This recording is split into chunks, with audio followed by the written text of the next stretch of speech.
Well, hello there! It's that time again.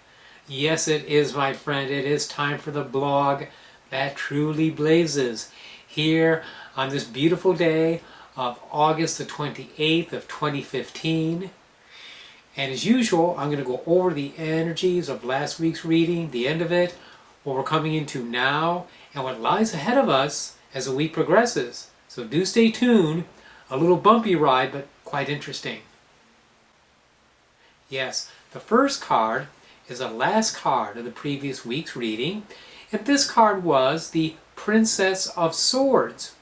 Not a bad card, a very assertive, almost aggressive energy in readings. I see this as a lady who is very, very intelligent, very persevering, ambitious, and just tends to have her agenda and tends to go about it her way. Not concerned about the popularity contest, more concerned with getting the job done. Now, of course, in terms of our lives in general, which is what our weekly reading applies to, you may have found yourself very focused.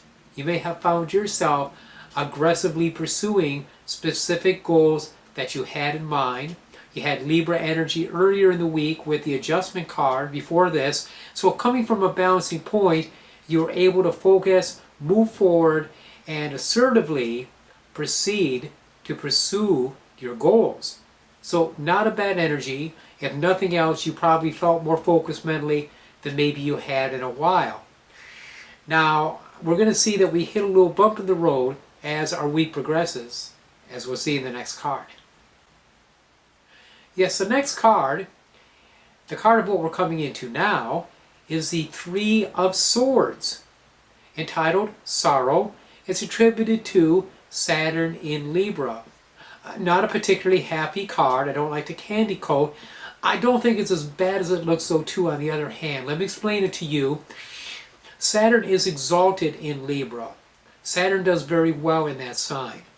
Saturn traditionally is planet of restriction, can be hindrances, delays, problems that arise.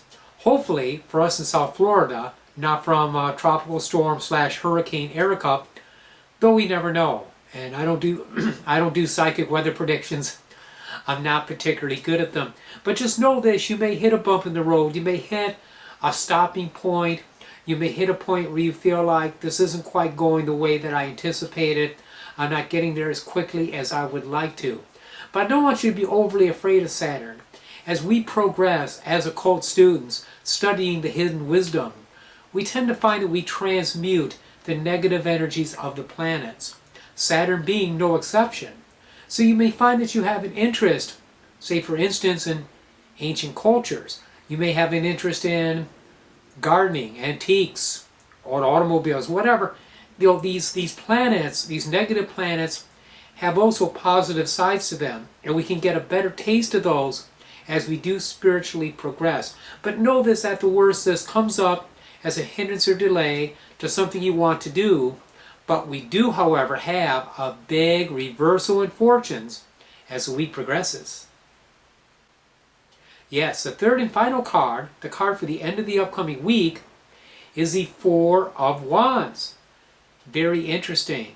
Venus in Aries, the exact polar opposite to Saturn in Libra. Aries is a cardinal fire sign, just as Libra is a cardinal air sign. Aries tends to represent the spring equinox. Libra represents the fall equinox. So they are diametrically opposed.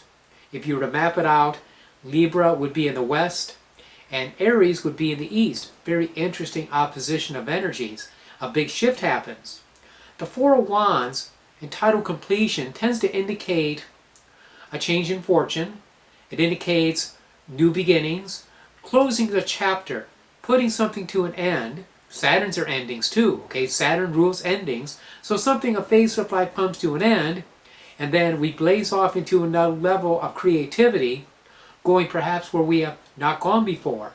So actually, this reading turns out to be fairly upbeat towards the end of the week.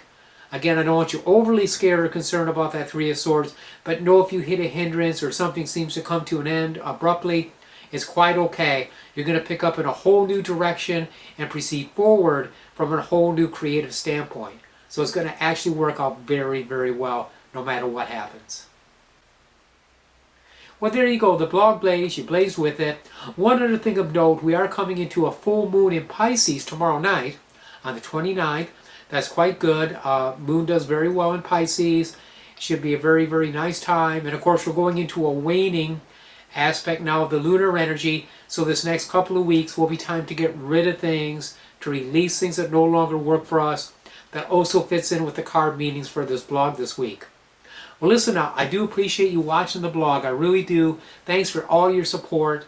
And until I see you next week, many, many blessings.